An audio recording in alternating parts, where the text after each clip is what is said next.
Just get them off the road. Hello. Hello, Naira Marley. Hello, good morning. Yeah, good morning. How you doing? I'm doing okay. I'm doing fine. Are you hearing me very clearly now? I can hear you very clearly. Very. Okay. Okay, before you start, I want to say the protests that have stopped, nobody threatened me. I'm not scared of nothing. And I know my rights. And yes, was me thinking about the safety of everybody. Literally, that was the only thing that stopped me from doing this protest. And the fact that I saw the police initial statement, I saw the statement that they put out, that's what made me stop the protest right now. But all we really want from, should I say, the government or the police force, all we really want is, from what I understand, there, SARS is the same thing as SWAT. There's the same thing as a SWAT. And we don't see SWAT anyhow. I mean, back in America or UK, we don't see them anyhow. We only see them for special occasions, for special things. They only come out for special things. But in Nigeria, we see SARS everywhere. And SARS is a special anti-robbery squad. So they should only come out when there's a robbery. That's what we want. They should only come out when there's a robbery. And number two, we need all of them to wear uniform. They need to have the uniform and a police vehicle. Not then they can't be driving around in a unmarked vehicle and dressing like armed robbers. They can't be doing that. And all the SARS that have been arrested, we need updates on them. We need to know what's happening to them. Whether they're in jail because you say they've been arrested. We need more updates on them. And the family of the people they've killed, we need to do something about them, if not give them money or update them about the thing. We need to update them about what's happening. And we need to form a PLC with the young people and the police. We need to form that because we're the one that can tell you what's going wrong and who's bad among us. And also, like, dreads is not a crime. Having dreads is not a crime. Wearing a miniskirt does not mean you're a prostitute. Can you please tell all your police, just tell them, having dreads, having tattoos is not a crime. That's how some people feel comfortable with their body. It's their body. They need to also stop harassing our females. They need to stop. There's a lot of things they just need to stop. They're not doing right. And us Malians, you might think, okay, we're all bad. No, we know what's right.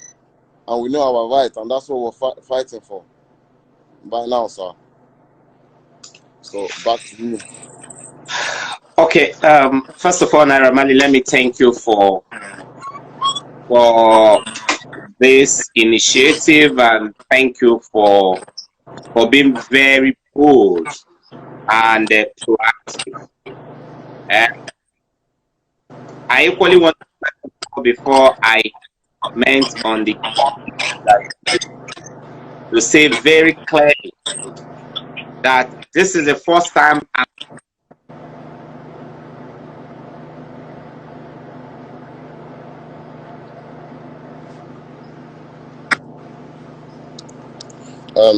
I'm ever speaking with you. And so the issue of harassment or intimidation or any kind of underhand tactics do not even arise because this is just the first time we're speaking, and we're speaking because there is a national issue, there's a problem that needs to be solved, and there are like our people will say in our local communities, there are different ways of killing the rats, and so it also clearly means that there are different ways of problems. And when you want to solve the problem, you look at the most cost-effective.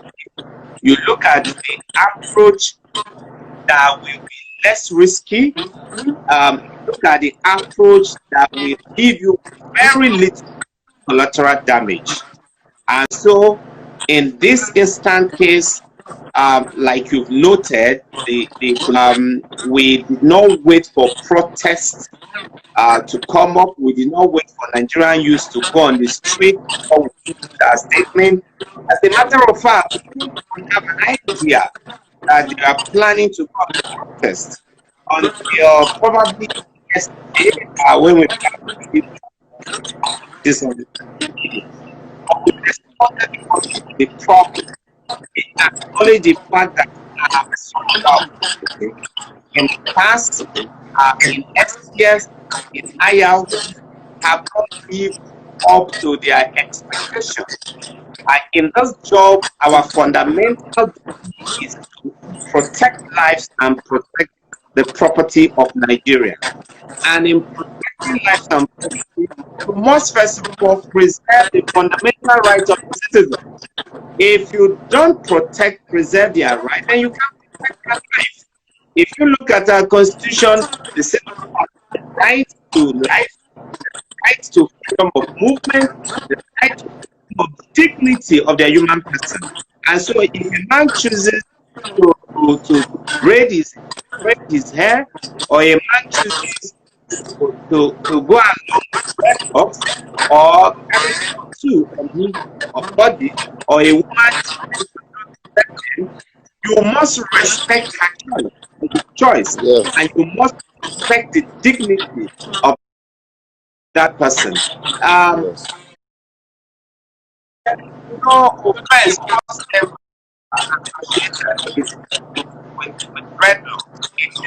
There is no where he stated that if you have dreadlocks or you have tattoo on your body, you have committed an offense. That's absolutely nonsense. And so, even though that is not contained in our statement, it has become a fundamental demand by the Nigerian young youth. And so we'll take it up very seriously. And Naira, let me also let you understand something. The Nigerian police is not just full of populated by old men and women. We also have young recruited 10,000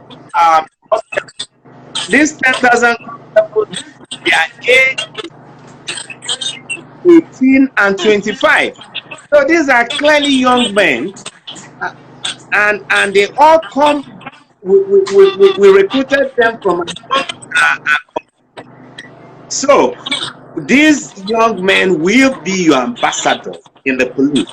And as I'm talking to you, we are recruiting another 10,000.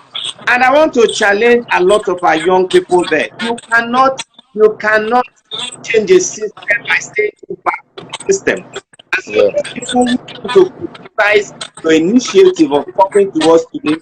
I want to tell them you can't change a system by being too far from the system. If you want to change a system, you have to go to the system.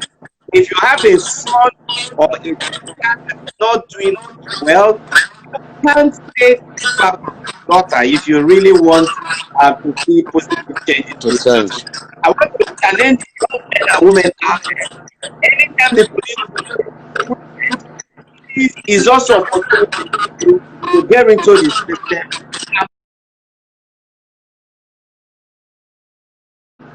Own little contribution towards changing the system. But one interaction we are having today is the Inspector General of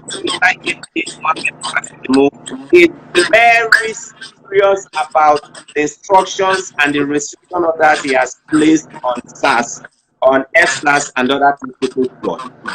So when we say we will not allow them to carry out routine patrols, we are serious about it.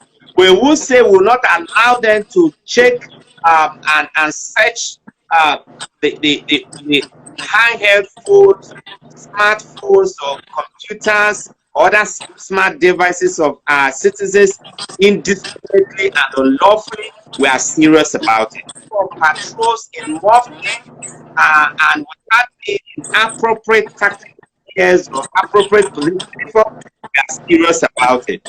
When we say we will go after a police officer that is conducting himself or herself unlawfully and according to the and let me even expand this point.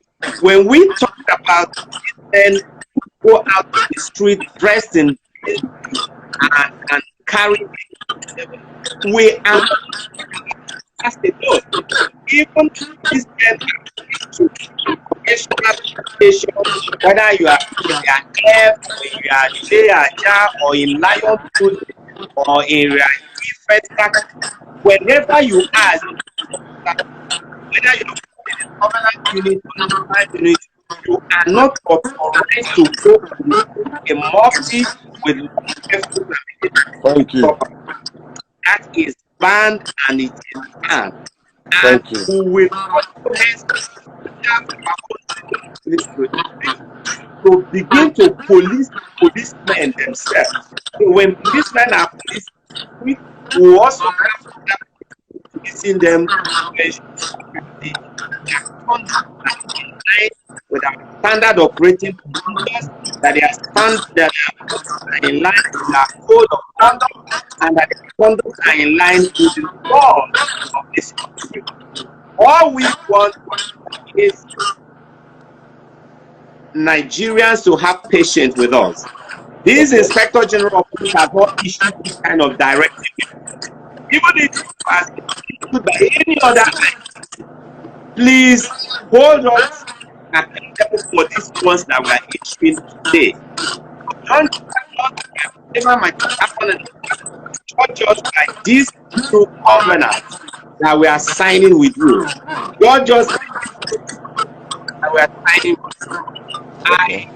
We don't want Nigerian young men to go to the street. There are so many things that attach to that. Like you write in your show, COVID-19 is and what would we probably demand if against the let's work with relevant agencies to this problem. We cannot, like you rightly noted, anybody that is managed probably have ulterior motive. What we need to do is to reform staff and make them responsible and make them to work in accordance with data procedures. Violent crimes, we need them to continue to respond to armed robberies, need them to continue to respond to kidnapping situations. Okay, sorry, sir, can I ask a question? Is it a crime to record anything on road, like record a police officer on road? Is it a crime to record, like, for their own safety and for our own safety? Is it a crime to record? Well, I'll answer you that question very sincerely. It is not a crime for you to record these men on this. However, in most countries of the world, there are places that are designated as security infrastructure. And that's why if you go to Nigerian airport, for example, they don't allow you to do it. When you are in a lot of sensitive locations around the world, you will see where they put signs clearly showing that photography and videos are not permitted in those areas. Why is that so? It is so because these are sensitive, critical national infrastructure, and because you don't want criminals, armed robbers, terrorists to have a clear picture of what happens there, in order not to give them advantage when they want to plan an attack. So I will advise, but if a policeman is on the road and he's doing the wrong thing, if you can record him safely, record him and send the pictures to us. We will be glad to work with you. But okay, I will also advise citizens not to go about recording and taking pictures of security and law enforcement agencies indiscriminately. No, not like that. Like if the police officer is stopping me right now, can my friend that's with me be recording what's happening for our safety, like the officer's safety and our own safety? That is allowed, right? If you're on the road and you're having an interaction with a police officer, and it gets to a point where you feel that this interaction is crossing the line of legitimacy, is crossing the line of legality to illegality, and you needed to have evidence, probably when you want to report incidents to us, you needed to have evidence when you want to report incidents to these authorities, answer, tell him. So You can take pictures, you can do videos, as long as it's safe for you to do so. But I will always advise your safety must take precedence over and above every other consideration. And that's why I always advise Nigerians, when you're on the road and you meet a soldier, a policeman, a civil defense, a custom officer who is armed, I will not encourage you to go into verbal argument or political with the person, as much as you that can be used in establishing against the person. But don't go confront somebody who is, and I do that myself, and I will never encourage even my age. okay, so we can record, but we shouldn't do that. And there's something going on right now. They said Sars are currently stopping in Naija right now. Can you confirm that is true or false?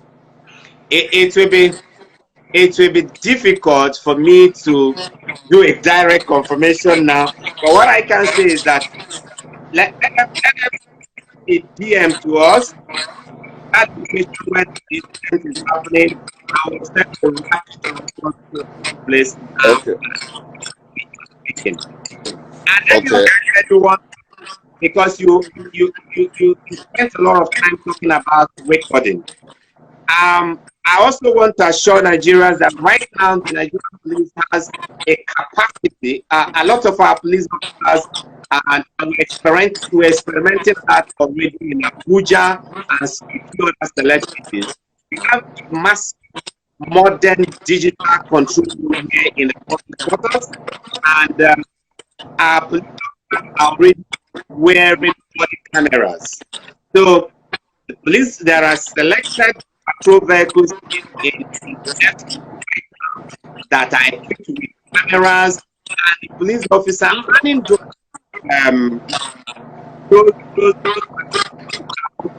body cameras.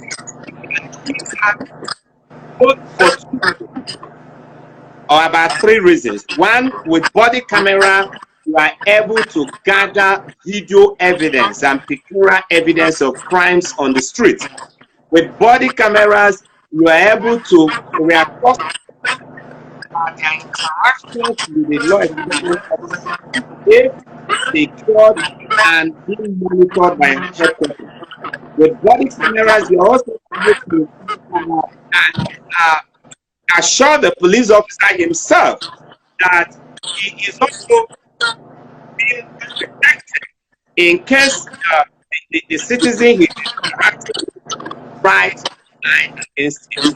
And so we that as being improved and that government cameras all over the country. So to be honest, Naira Marley is there are a whole lot of things that we can do better if the Nigerian police is better funded. And so, even as you people are agitating for a reform,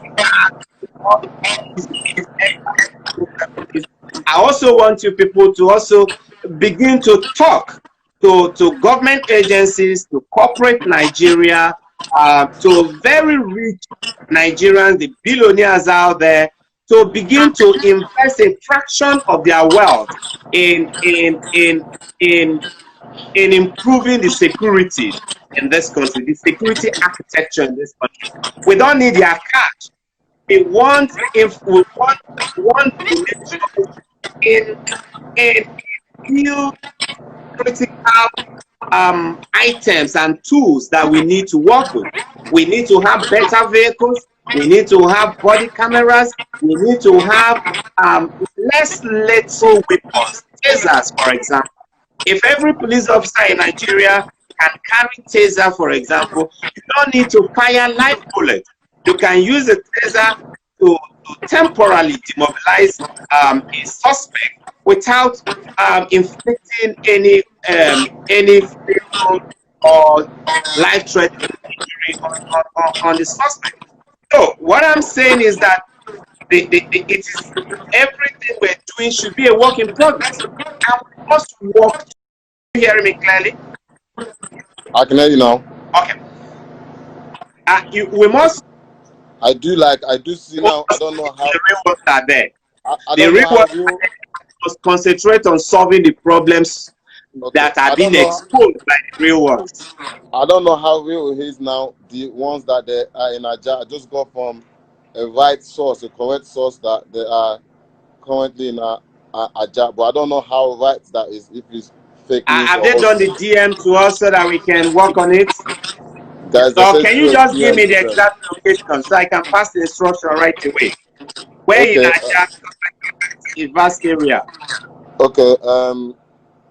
CM Tokema, can you tell us where in Naija? She says she's from my radio, but waiting for her to say where in Naija. Okay, well, just give us like 1 minute. I'll radio him to Tokema. She'll give us the. So basically, they're not gonna be on road. Stop doing any illegal works. That's what we understand right now. So we need to know where in Naija, guys. Can you type where in Naija?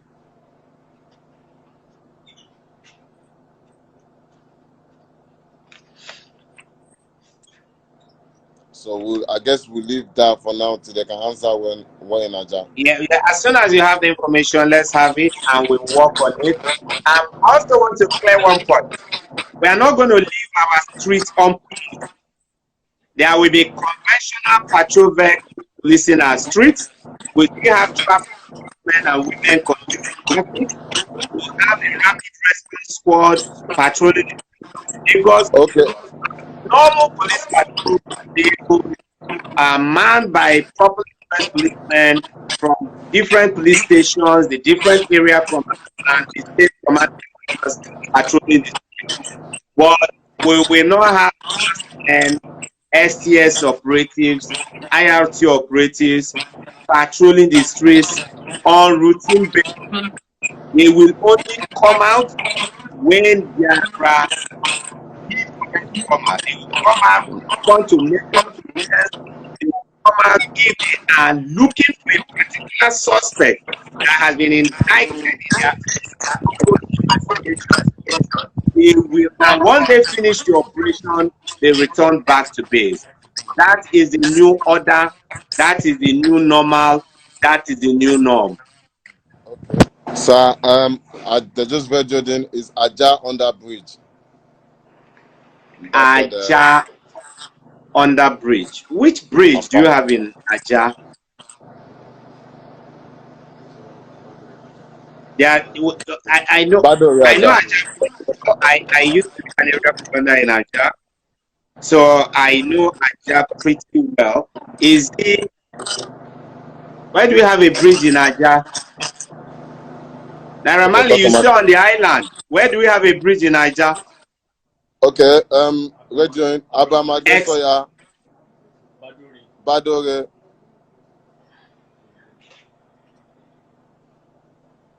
Okay. Come on, the girls. Abraham Adesoya. Yeah. Is it by the roundabout? Is it somewhere around? Is it somewhere around the roundabout? Yes. Okay, we'll call the area commander to send a monitoring team there right away. Okay? Yes, please. Can they give you more details like the kind of vehicle that Can they what? Can they give you more details, for example, the description of the kind of vehicle they are using? Yes, can you guys give more details? We need more details. J- Let's just have enough details, but right away we are talking with okay. Bolaho, ACP Bolaho will go into action. Incidentally, the area commander Ajad doesn't take nonsense. As a matter of fact, the two Sars men are currently detained. So I'm sure once this information pass, once this information gets to him, Okay, they're in a black danfo, apparently. black down for Black danfo right now. call the So PRO whenever we can. command right away to get across to area commander to look out for these men. They say they are in a black down. They are operating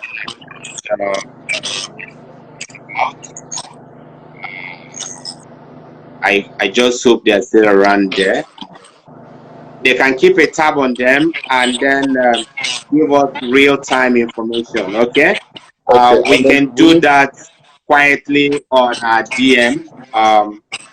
We can okay, and have we need to actually get these guys off the road, because I will actually be out there monitoring too, and we need to actually get them off the road. We'll be happy to see them when there's a special operation. We'll be happy to see them, but they need to actually get off the road, disturbing young youths with dreads. So, and I'm sure the police are working with us right now, and we're waiting for the results.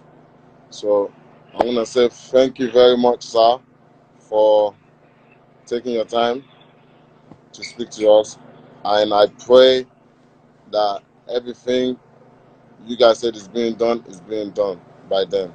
Please, I'm gonna beg you one more time to please get these guys off the road. Thank you very much, sir. Thank you, Naira Mali, and Thank for you. all the youth out there, those who are following this program, we want to appreciate your patience and I just want you to know that we don't have any other country. We don't have Police officers, we are all Nigerian. Every before the policeman, police. You're Nigerian before the police uniform. that's it. That's the point I want to make. Every policeman you see in Nigeria today is first and he is a father or somebody's son, somebody's daughter, somebody's boyfriend, somebody's girlfriend, somebody's nephew, cousin, and so. And we come from this. We are part and parcel of society. We feel the pains, we feel the, and we understand the struggle we work together to address this mischief. And we must also not at the people causing the problem are just a very small, insignificant part of the workforce we have. Yeah, we need to get them. We need to get them Bad. people out. We need to get those small amounts of people. Yes, we must get them out. We must get them out because they are creating problems for the majority of the hardworking, diligent police officers out there who are working there and this, putting their life in danger, standing in gap between the citizens and the standing in gap